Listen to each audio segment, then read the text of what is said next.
Hi, and thanks for joining me. Strawberry fields forever. Well, not quite, because it's got nothing to do with the Beatles, but we are off to strawberry fields. This one's actually a very nice cafe up near York, and we're going to take the back lanes and have a steady run up on Harold the Himalayan. It's a cold but dry day today, but as you know, it's been very wet recently, so we'll see how we get on. We're starting this ramble at Enfield. This is a lovely old village that sits right on the side of the River Aire, just before it joins the River Ouse to the northwest of Goole. The wall and grass bank on our left is the flood bank. Now, in the Middle Ages there was a small port here. Depending where you were going, travel by boat was often quicker than horse and cart, and for quite a while even the dead of the village were taken by boat up to Snaith to be buried. There's a lot of nice old buildings still in the village. On the right here we've got Enfield Hall that dates from the early 1700s. It's Grade 2 listed. This is the village clock tower on the corner. It was built in 1866 and paid for by the residents of the village as a thank you to George Percy, 2nd Earl of Beverley, who owned the estate at the time. He was a well-respected man, and the local pub is called the Percy Arms after the family. There's only 3 clock faces on the tower, and the side facing the riverbank is blank. Local tale is that it was left blank because the farmer over the river wouldn't contribute to the clock fund. In the 18th century a new port was built, as the water at this point of the river was quite deep, and it made a good harbour for sailing ships coming in from the North Sea up the Humber estuary. In 1758 a regular service was started, and you could actually take a ship from here to London. Unfortunately it didn't last long though, as the opening of the new Selby Canal bypassed the port in 1776. By the 1780s most of the port facilities had disappeared. The big flyover you see in the distance carries the M62 motorway over the River Ouse on its way to Hull. We've joined the A614 now, that's heading on the way over to Bridlington. This is Booth Ferry Bridge we're approaching, also over the River Ouse. Originally there was a ferry crossing here that had been in operation since at least the early 1500s. The bridge took 3.5 years to build and opened to traffic in 1929. It's actually a swing bridge to let larger ships pass up the river from the Humber estuary. As we come down off the bridge approach, we're going to go left at the roundabout on the A63 towards Selby and York.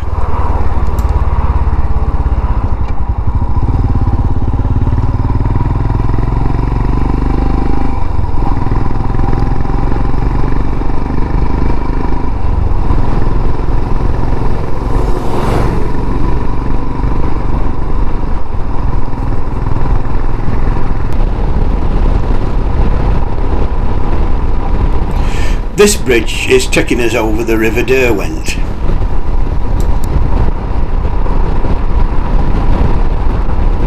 We're just passing through the outskirts of Hemmingborough. Back in the Middle Ages the River Ouse actually ran through the village, but at some point in its history the course changed naturally and it now runs some distance to the south. There's a couple of different theories about the origin of the village name.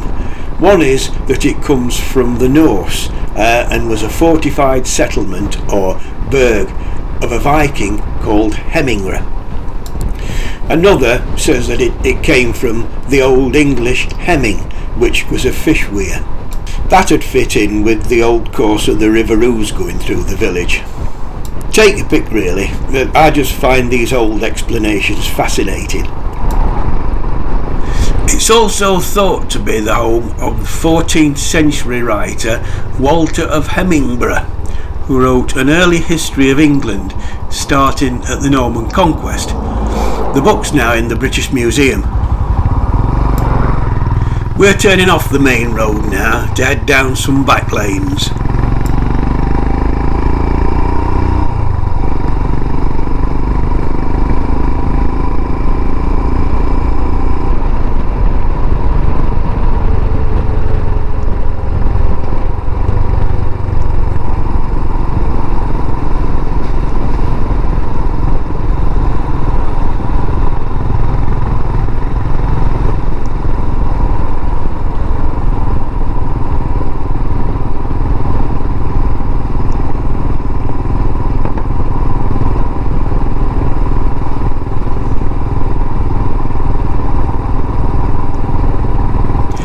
This is the village of South Duffield. There's several listed buildings here. This is the old manor house on the right hand side. Dates from the early 19th century and it's Grade 2 listed.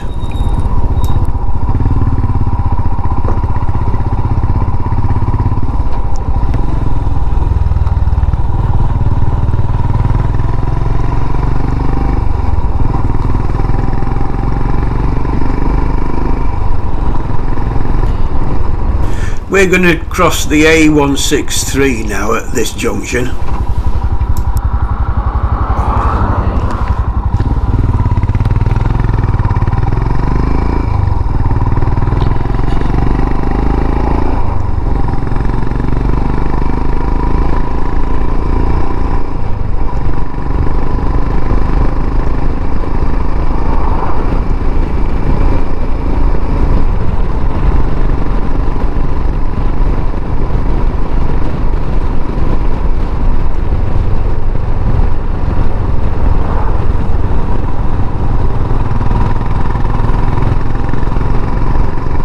The woodland to our left is Skipworth Common Nature Reserve and it's now a site of special scientific interest. Today it covers 580 acres but it used to be a lot bigger and it's got a number of important features. There's Danes Hill that's thought to be the burial ground of the Viking dead after their defeat at the Battle of Stamford Bridge in 1066. There's also a second burial site there, which is a Bronze Age barrow. Peat was dug from here between the 16th and 18th century. There's numerous small ponds scattered all over the site, and these are from the flax industry that operated in the 19th century. They were used for retting, which was part of the process of extracting flax from the plant. In more recent times, a World War II airbase was built on the west side of the common. This was RAF Rickle, which opened in 1942. It served as a training base for heavy bombers until it closed in 1945. There's a memorial on the site.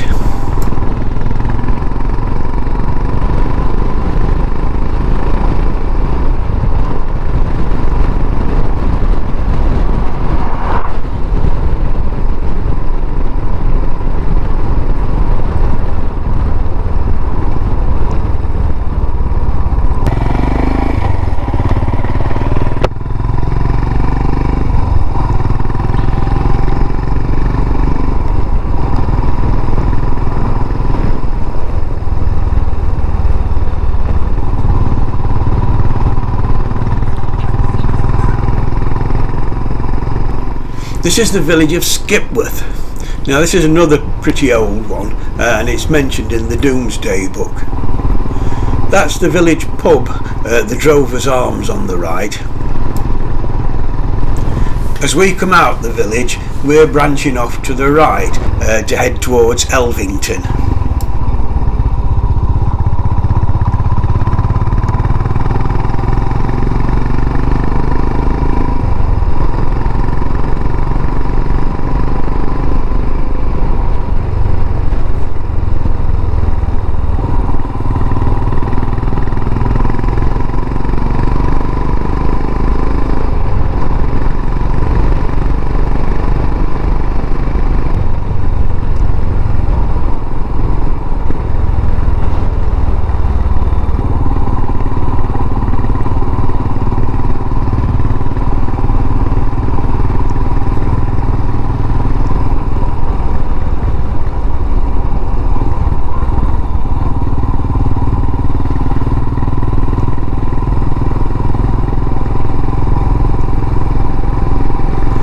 Thorgunby next, another old village, but it's recorded in the Domesday Book as Torgrimby. The name comes from a person called Thorgrim and the Old Norse word by, which was a farm or a settlement. This is the church of St Helens, and it dates from the 15th century, though there was an earlier one here that was recorded as early as the 12th century. And that's another lovely lich gate. The building's grade 2 listed.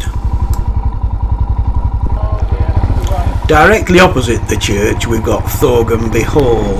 That was built in 1822, and with its outbuildings it's also grade 2 listed.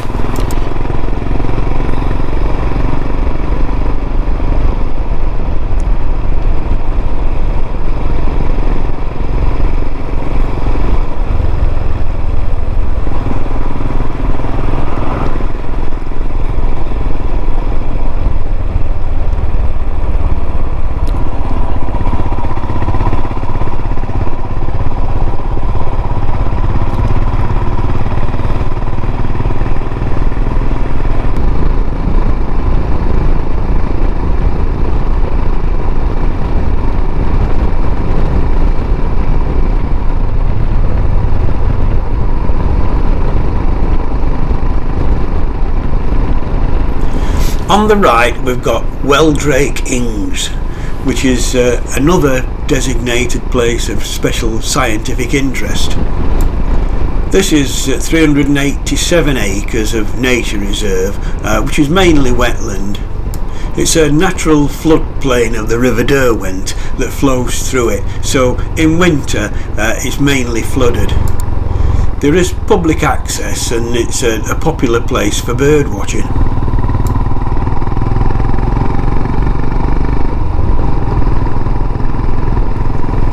We're coming into the village of Weldrake now, and this is a village with quite a lot of old buildings. There's about 24 of them which are listed. It's recorded in the Domesday Book as Coldred. It's got the remains of settlements dating back as far as the Iron Age. In 2002 a Roman farm was discovered and excavated, and amongst other things they found 4 graves, pottery and part of an old Roman main road. Most of the listed buildings are on the main street, so I'll pick out one or two as we ride through. This is also the church of St Helens. The tower's the original 14th century, but the rest was rebuilt in the 18th century. Across the road there's 3 in a row, including the old post office, all dating from the 18th century.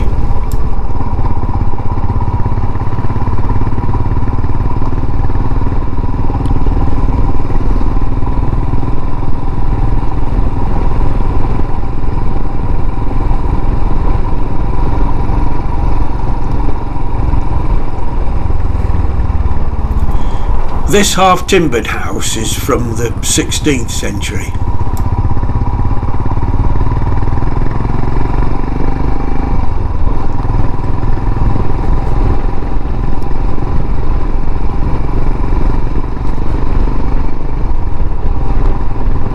More 18th century ones now, in the form of this farmhouse and 2 cottages next door.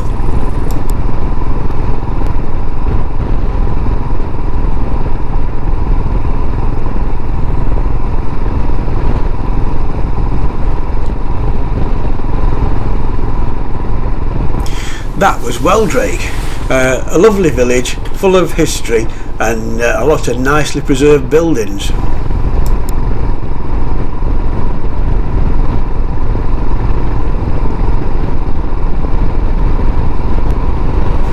We're at a place called Crocky Hill. We're going to go right at the traffic lights onto the A19 heading north for York.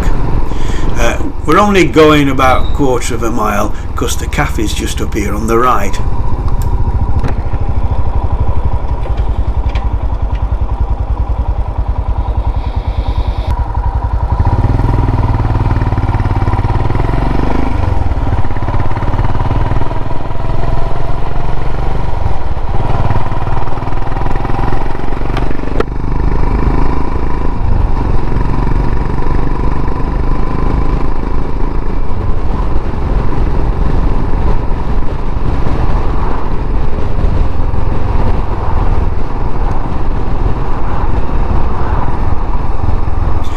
Here we are at Strawberry Fields, but it doesn't look like there's any bikes here at the moment. Time for a nice brew and a piece of cake or something anyway.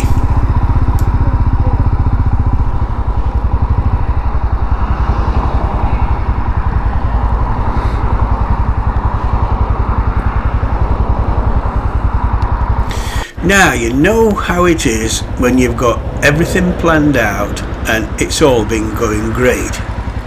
Well, this is where this plan goes tits up. To start with, the battery ran out on the GoPro and I didn't notice it till I came to leave. I thought I was recording my refreshment stop.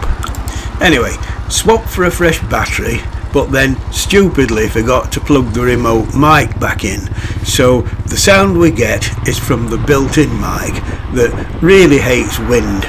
So sorry about the noise, and I'll edit a lot of the travelling out. We've travelled down the A19 and passed through the village of Escrick. We're turning right here to head over to Corwood. Just opposite the junction we've got the gates for Escrick Park Estate. Now some of you may know this already, as it's been the regular site of the Yorkshire Pudding Rally run by the Motorcycle Action Group for some years. Right, next problem. The plan was to go over the bridge into Corwood, have a look round the village and the castle, and then return home via Selby. As you can see, that idea has been thwarted because the River Ouse has flooded and the bridge is closed. At this point I decided to cut my losses and head back home down the A19, so I'm going to wrap this ramble up here, a bit prematurely, but never mind. I hope you've enjoyed it regardless. Please leave a like if in fact you did, and a comment. I always try and answer them, and don't forget to subscribe if you want to see more of my ramblings, and hit the notification button.